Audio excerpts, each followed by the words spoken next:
Hey guys, Matt, Overland Square, and today we're up in, came through northwest Colorado, kind of the area that I grew up, on the Green River, John Jarvie Ranch.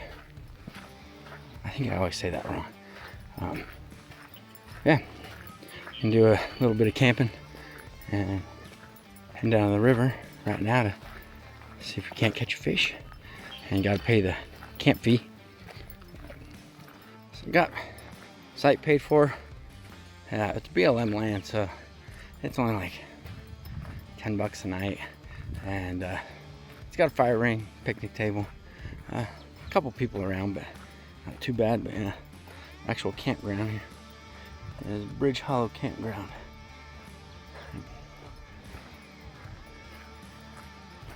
Used to spend quite a bit of time up here. The in-laws, this is one of their favorite camping spots, and so for years we'd come up for a week every summer, actually float this river in float tubes and fly fish it, and it was always a good time. Those years, been a lot of years since then, but yeah, I thought it'd be great to come up here because I go through my hometown. I'm going to get a chance to stop and visit with my parents on the way home and see how they're doing, and yeah, kind of a little bit of nostalgia. So also some pretty cool stuff out on the way out. I think we're going to try and make a few stops, some sites between here and Maybell, but yeah, I'm going to get set up and see if we can't catch a fish.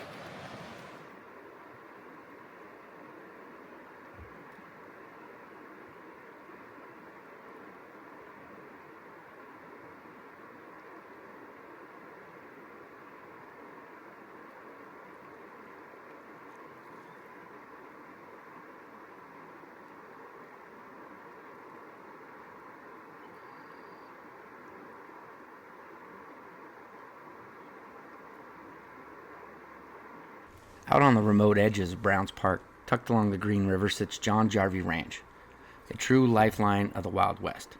Back in the late 1800s, this wasn't just a ranch. It was a trading post, a ferry crossing, and a place where travelers could rest after miles of unforgiving terrain.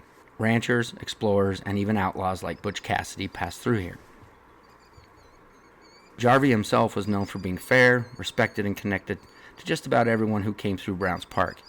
Making this more than a stop, it was a hub of frontier life.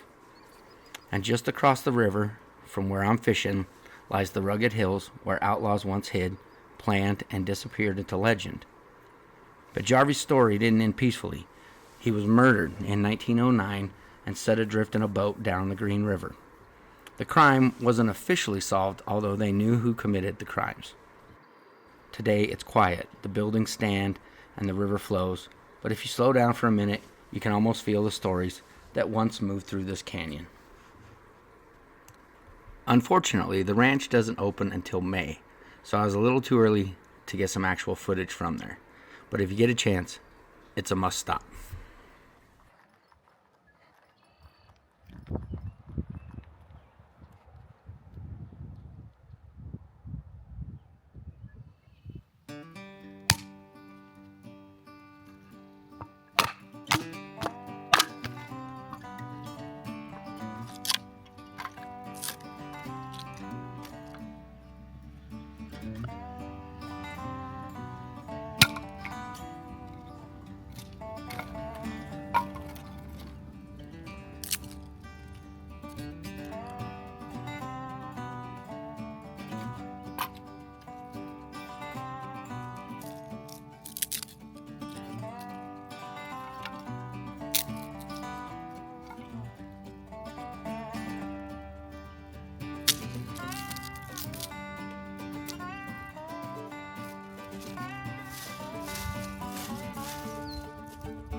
So I got the fire going, kind of let it get some coals going, because we're gonna try and do some barbecue chicken on the grill over the fire.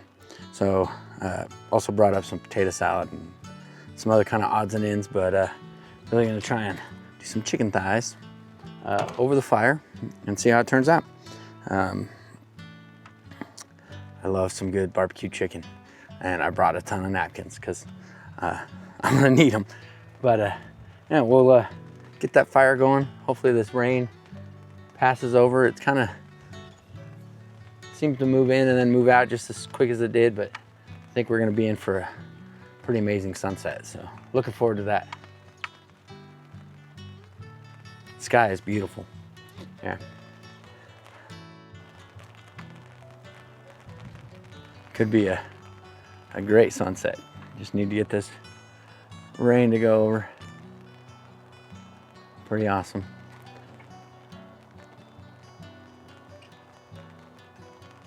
Beautiful country. Now I will say I've been here in June, July, and it is sweltering hot. You have to be by the river. You have to be able to get in the water. Otherwise it'll just cook your soul. But I got a feeling it's gonna be pretty nice this time. You can get up here a little bit earlier in the spring. Maybe not get that dead heat of the summer. And yeah, it's pretty nice so far. Looking forward to tomorrow and getting some food on the grill.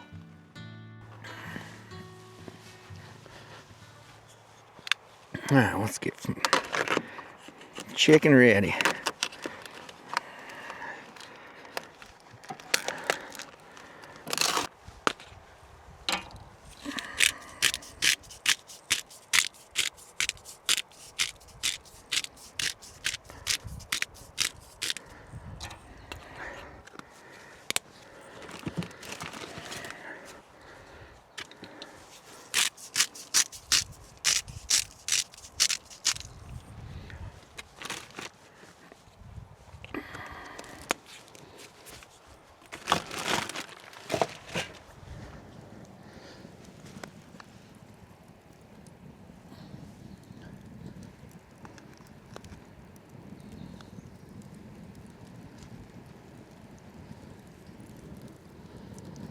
Put them.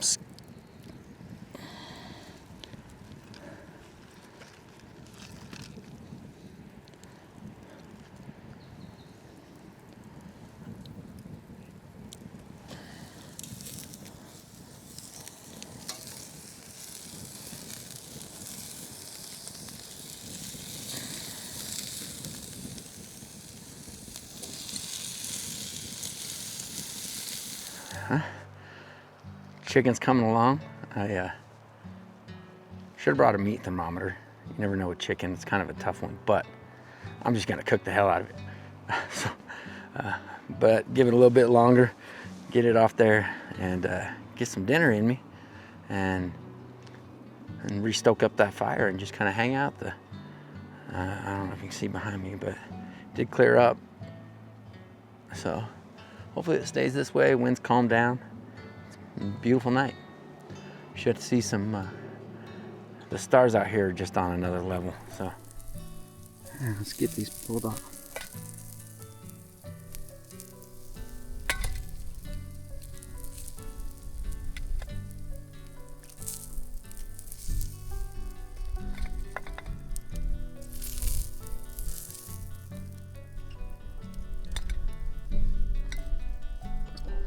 I think that'll do. That'll make for a good dinner.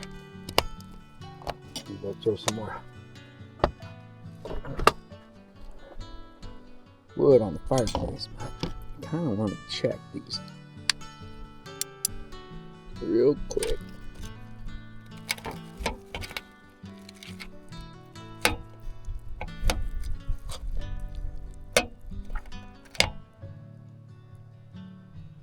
Oh yeah.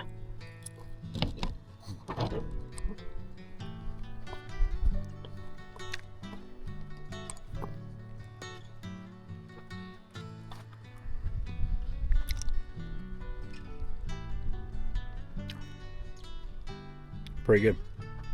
Pretty freaking good. Alright.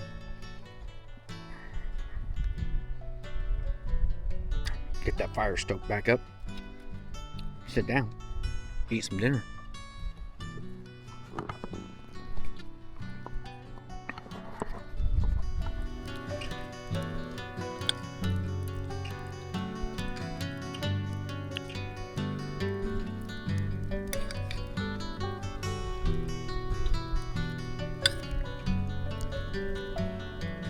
I do love potato salad.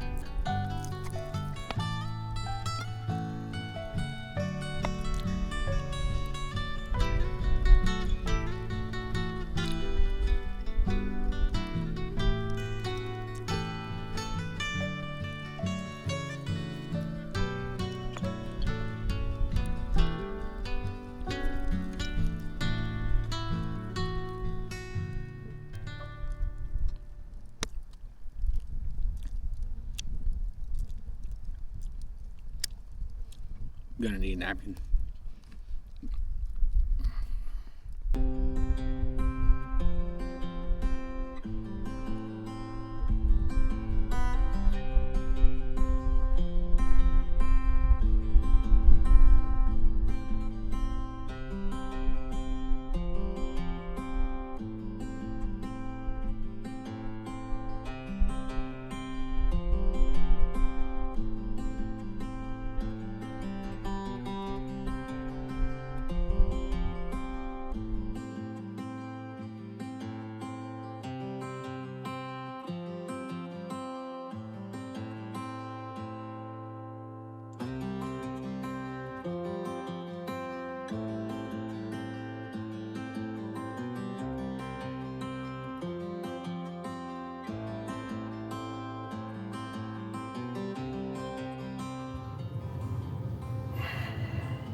So we're gonna hang out, watch a little TV, maybe do a little work, and hopefully get to bed here pretty soon. Looking forward to tomorrow. I think we got some fun things planned. I'm pretty excited about it. But I did get this little tray. I don't know if it'll be able to see it, but it's kind of like just a little lap tray I can bring up here into the tent and kind of watch TV, use it to make coffee, things like that. But aside from that, we're gonna call it a night. I'll see you guys in the morning for sunrise and coffee.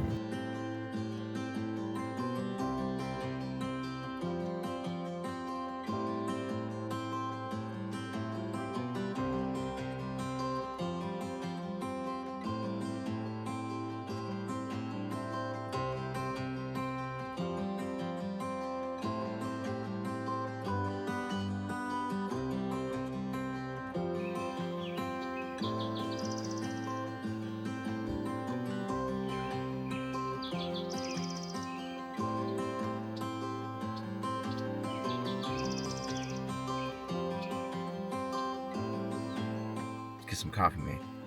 Slept really good, and sunrise was pretty awesome. I want to get some coffee made so we can walk down to the river, spend a little bit trying to fish here, and then probably head up to the dam, closer to the dam, and try up there before we start heading back out. So let's get some of that coffee.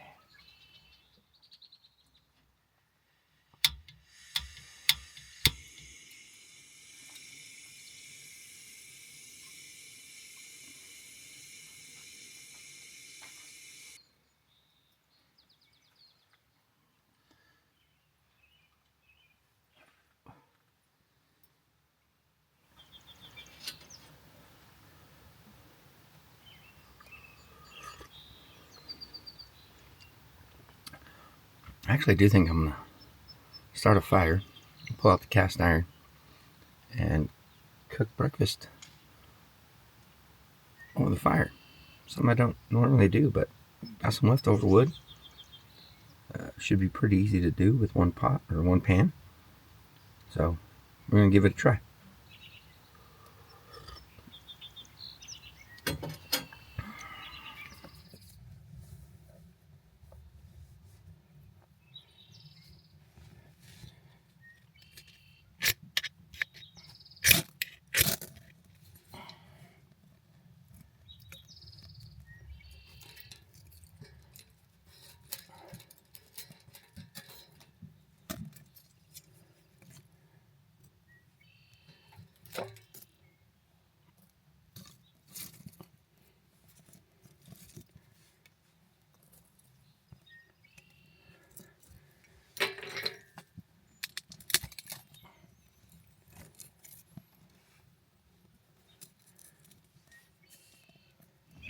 So we're doing a kind of like a sausage egg McMuffin style breakfast this morning. So the sausage cooking, and it should be pretty easy to do.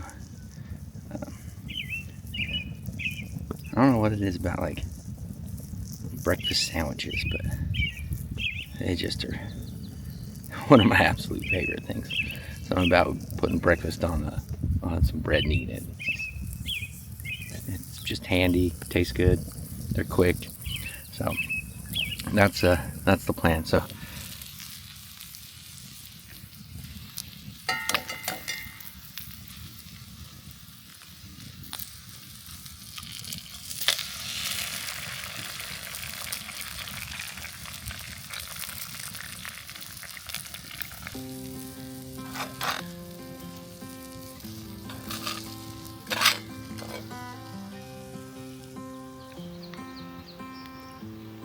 that's really good.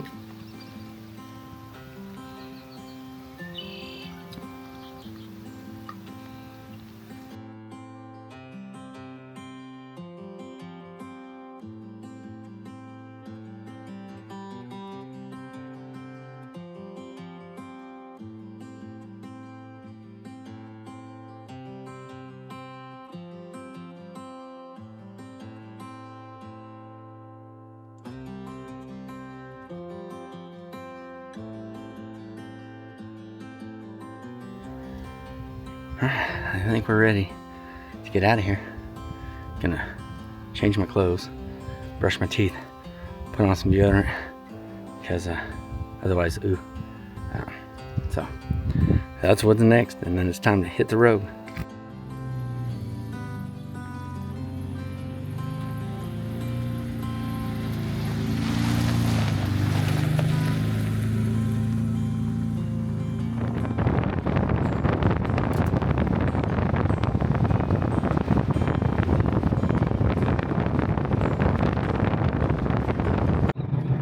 So right now we're headed to Dutch John, and then we're going to go to Flaming Gorge.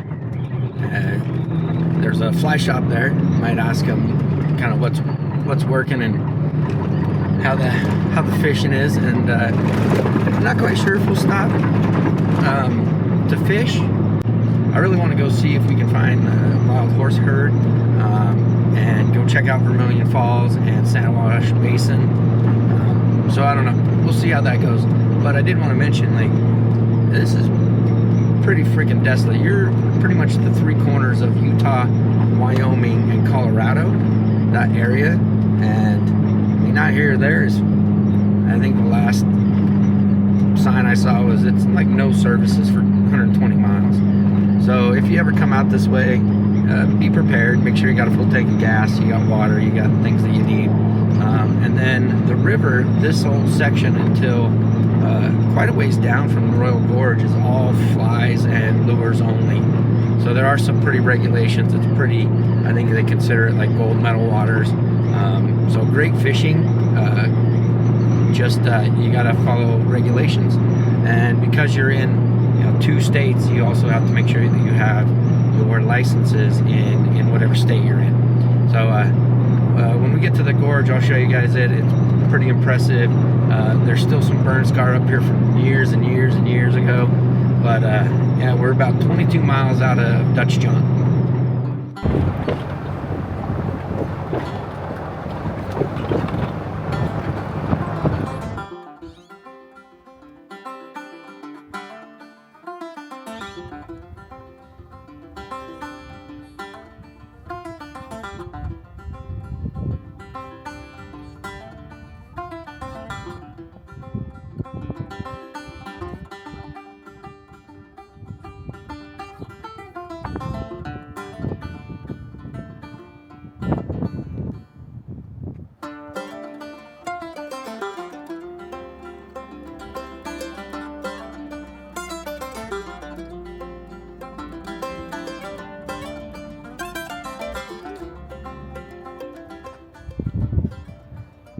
That pillar is used to measure any movement, and there are several of them around here, and they kind of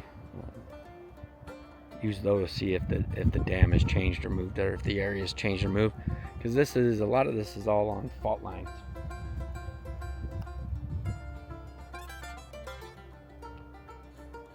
"455 feet tall, another 47 feet below where it hooks into bedrock."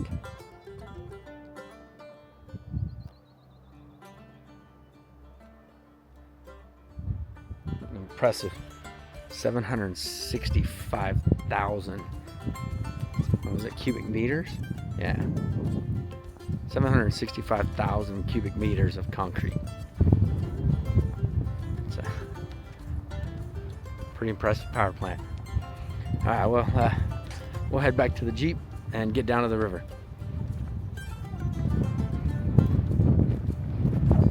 And as you can tell, it's just me.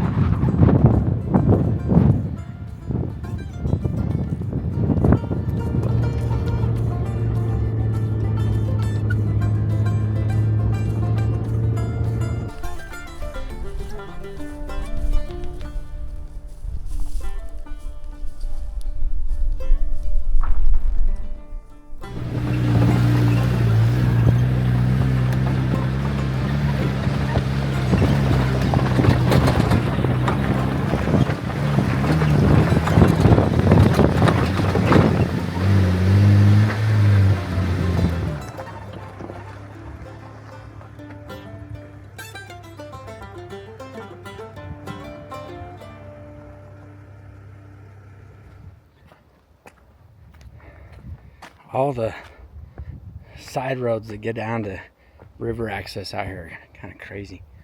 You could spend all day just going off like little spur roads and finding little campsites. It's pretty unreal. And some of these canyons, let's see.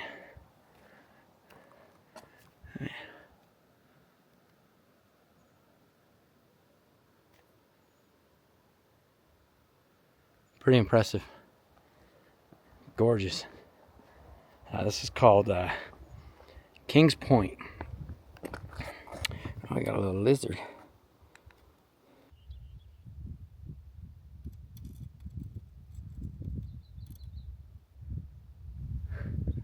They're all over the place, just sunning. I think after this, we're pretty much get back to the main road, and we'll get headed to back into the Colorado side. We are going to try and stop and see if we can't find and there's like a herd of wild horses. But man, this is amazing.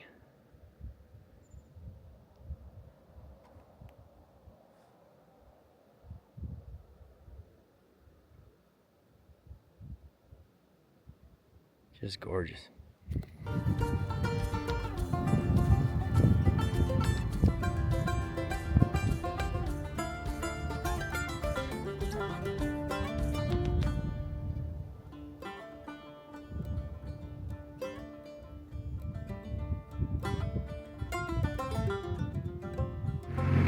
What an amazing campsite this would be.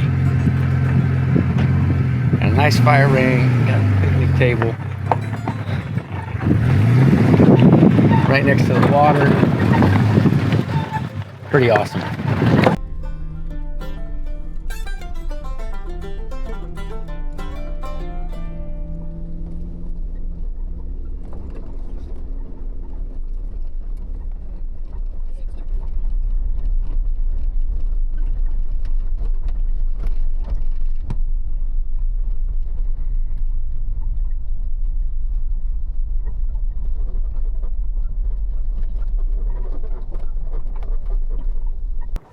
Stretching across the Green River in Browns Park, the swinging bridge is exactly what it sounds like.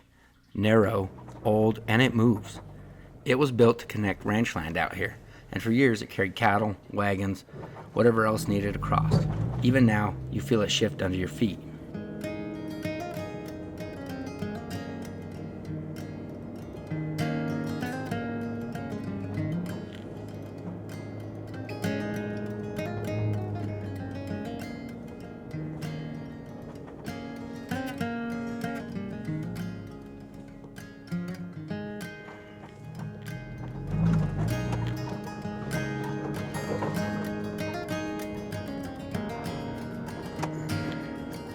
kind of crazy. Like, there are so many Forest Service roads out here, but none of them are really listed. Like, they're listed as roads, but they're not been. Nobody's done them on Onyx or listed them. Like, it is insanely unexplored. Like, this is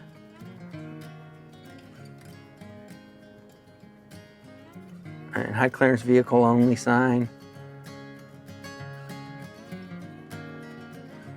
Like I said, I think one of these days I just need to come back out here and just tool around, see what you can find. I bet there's some great spots that are pretty much undiscovered.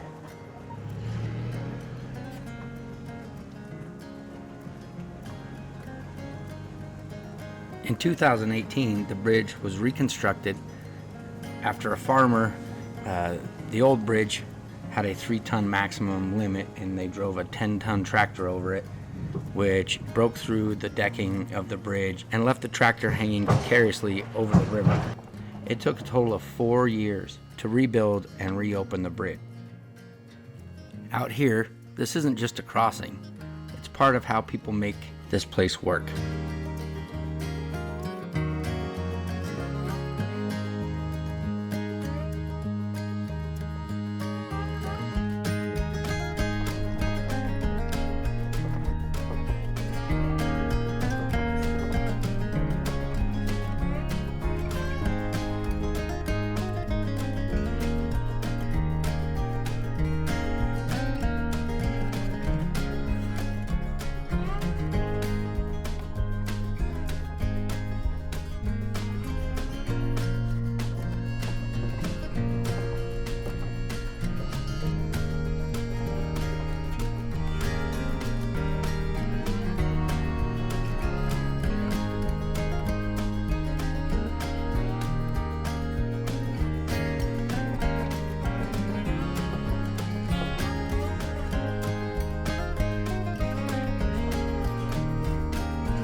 This is Vermilion Falls, back in the Colorado side.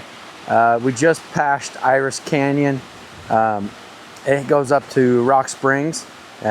Wish I had time today to go up there. A lot of cool petroglyphs, pretty amazing place, but we'll see a lot of people here in the summer. Some people come swim in this swimming hole, but pretty cool waterfall, just kind of out in the middle of nowhere. Hopefully still got one more stop to make along the way. We're pushing about 4 o'clock and still got about a 5-hour drive to get back to Denver, but needed to come and check it out.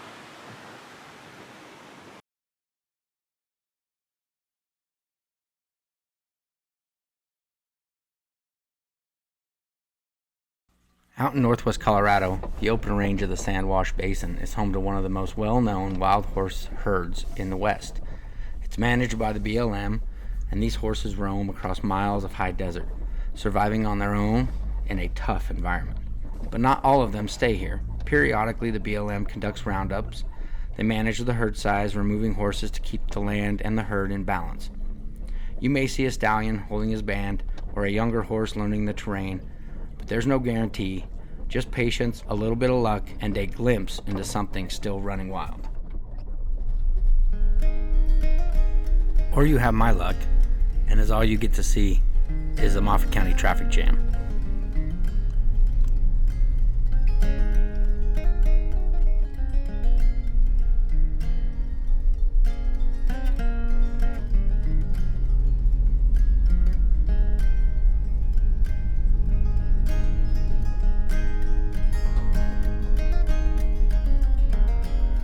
We're almost back to the main road that then takes you into Maybell and then to Craig, and then it's about 3.5 hours from there. So I still got a heck of a drive, and I want to stop and visit my parents. So unfortunately, we didn't see any of the wild horses, and I didn't go chase off some of the spur roads. to see if I could find them.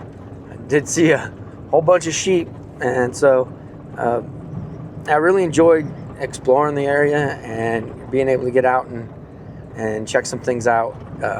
Wish I had more time. It's the weekend warrior. You know, you only get so much you can do, but definitely going to have to come back and do some more exploring out here. I really did enjoy it. So with that being said, from Matt at Overland Squared, stay safe. We'll see you on the trail.